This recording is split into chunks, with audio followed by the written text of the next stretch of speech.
Hello बच्चों। तो हम पढ़ रहे थे ब्रेस्ट, और ब्रेस्ट के फर्स्ट पार्ट में हमने देखा था कि ब्रेस्ट क्या होता है, ब्रेस्ट कहाँ प्रेजेंट होता है, ब्रेस्ट की लोकेशन क्या है, ठीक है, ब्रेस्ट का शेप क्या है, ब्रेस्ट का एक्सटेंट कहाँ से कहाँ तक है, वर्टिकली और हॉरिजॉन्टली में। फिर हमने देखा था ब्रेस्ट के रिलेशन कौन कौन सी मसल्स प्रेजेंट होती है।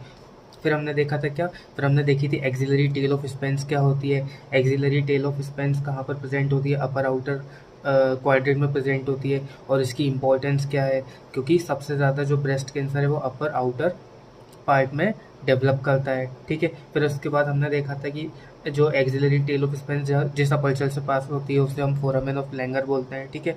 उसके बाद हमने देखा था कि नेचुरल ब्रेस्ट लाइंस क्या होती हैं, जिसको हम क्या बोलते हैं, जिसको हम क्या बोलते हैं, लैंगर लाइंस। समझ में आई, ठीक है। फिर हमने देखा था, हाँ, फिर हमने देखा था कि ब्रेस्ट के स्ट्रक्चर क्या क्या है, ठीक है। ब्रेस्ट के स्ट्रक्चर में हमने देखा था कि स्किन होती है, स्ट्रोमा होती है, पेरेन्काइमा होती है, 3 स्ट्रक्चर होते हैं। फिर हमने देखा था कि स्किन के अंदर निप्पल और एरियोला वाला पार्ट आता है, ठीक है। उसके बाद स्ट्रोमा, स्ट्रोमा के अंदर क्या आता है, कनेक्टिव टिश्यू आता है, फैट्स आता है। फिर हमने देखा था पेरेन्काइमा के बारे में। फिर हमने स्ट्रोमा में और क्या बात करी थी, हमने लिगामेंट ऑफ कूपर की बात करी थी। फिर हमने पेरेन्काइमा की बात करी थी कि पेरेन्काइमा में क्या होता है, लोब्स प्रेजेंट होते हैं, ठीक है। अब हम देखेंगे ब्रेस्ट की arterial supply, venous drainage, lymphatic drainage और नर्व सप्लाई के बारे में, ठीक है। तो हम ब्रेस्ट की आर्टीरियल सप्लाई की बात करते हैं। तो देखो, ब्रेस्ट को ना जो सप्लाई करने वाली आर्टरीज होती है ना, मेनली 5।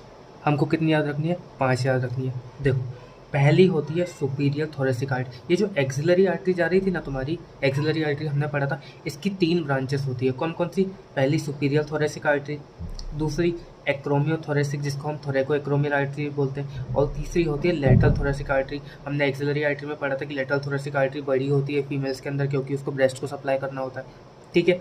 उसके बाद क्या होता है, उसके बाद आती है कुछ लेटरल ब्रांचेस आती है, कुछ ब्रांचेस आती है किसकी, पोस्टीरियर इंटरकोस्टल आर्टरी की। उसके बाद इंटरनल थोरेसिक आर्टरी की कुछ परफोरेटिंग ब्रांचेस होती है। बात समझ में आई। तो कितनी, क्या याद करना है हमको, हमको याद करना है superior thoracic artery, acromio thoracic artery, lateral thoracic artery, posterior intercostal artery की ब्रांचेस और इंटरनल थोरेसिक आर्टरी की ब्रांचेस। तो इसको हम कैसे याद करेंगे, हम निमोनिक देखेंगे, ठीक है। पहले हम बात कर लेते हैं वेनस ड्रेनेज के बारे में, ठीक है। तो देखो, वेनस ड्रेनेज में भी 2-3 वेन्स याद करनी है हमको। कौन कौन सी, चलो पहले हम ना बात करते हैं आर्टीरियल सप्लाई के बारे में, ठीक है। तो आर्टीरियल सप्लाई में पहली आर्टरी कौन सी होगी, सुपीरियर थोरेसिक आर्टरी, ठीक है।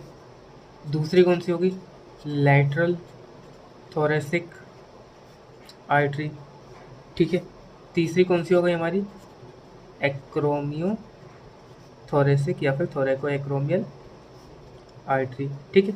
ये सारी तो किसकी ब्रांच होती है, अपने एक्सिलरी आर्टरी की ब्रांच होती है, तो हमको याद होंगी, ठीक है। चौथी होती है पोस्टीरियर इंटरकोस्टल आर्टरी, इसकी ब्रांचेस आती हैं, ठीक है। और 5वीं होती है हमारी कौन सी, इंटरनल थोरेसिक आर्टरी की परफोरेटिंग ब्रांचेस, कौन सी, इंटरनल थोरेसिक आर्टरी। अब हम कैसे याद करेंगे इसको, देखो हम इसको याद करेंगे स्लैप इंटरनली। किसी को हमें ना बाहर से थप्पड़ नहीं मारना है, हमें ना उसको अंदर से चोट पहुंचानी है, तो कैसे याद करेंगे, slab internally.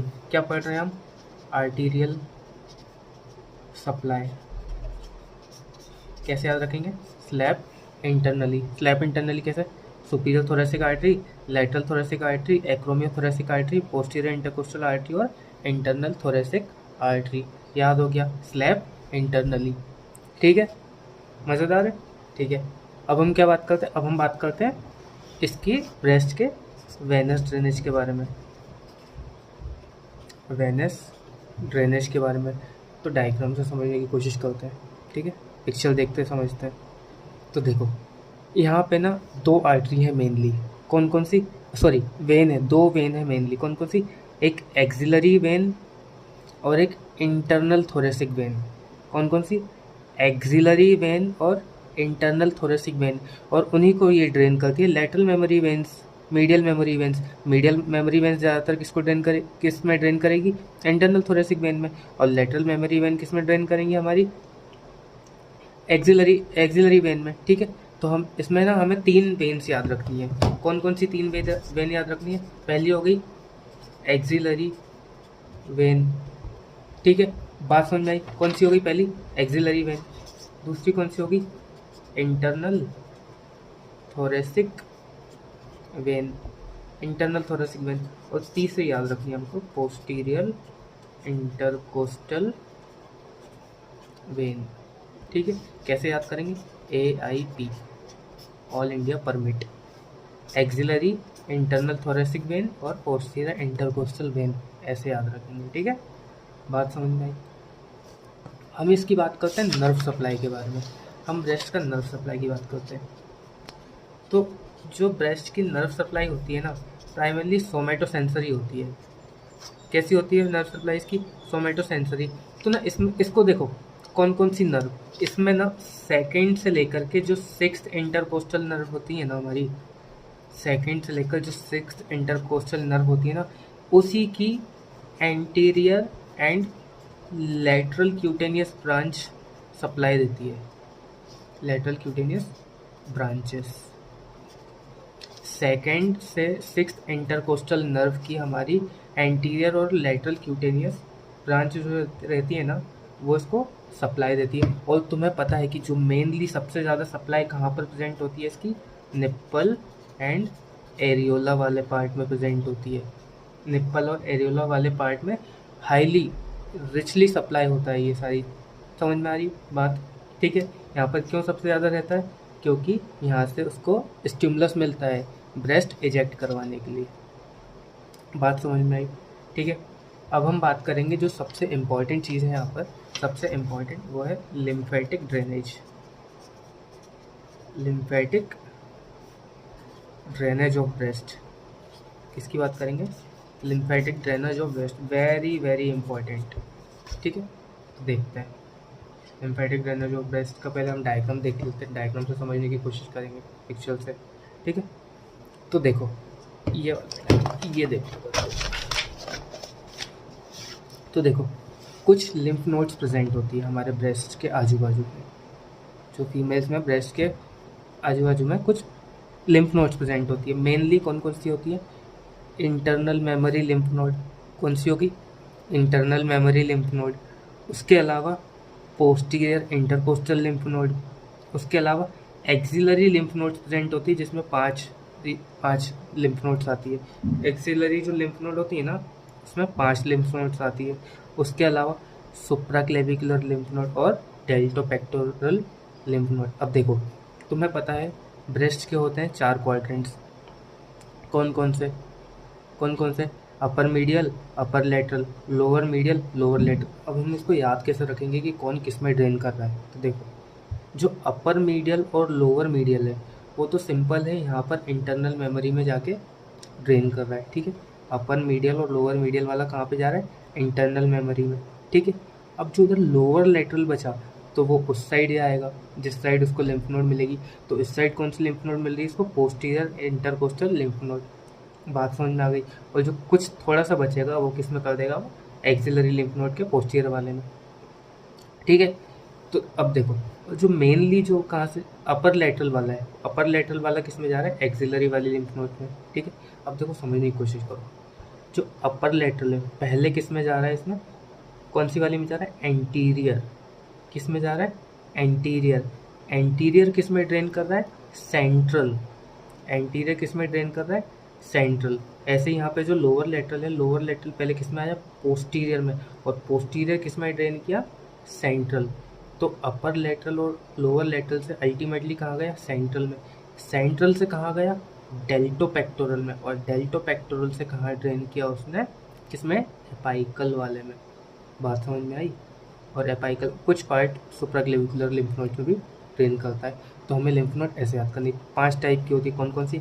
Axillary, posterior intercostal, डेल्टोपेक्टोरल, supraclavicular और इंटरनल मेमोरी लिम्फ नोड्स।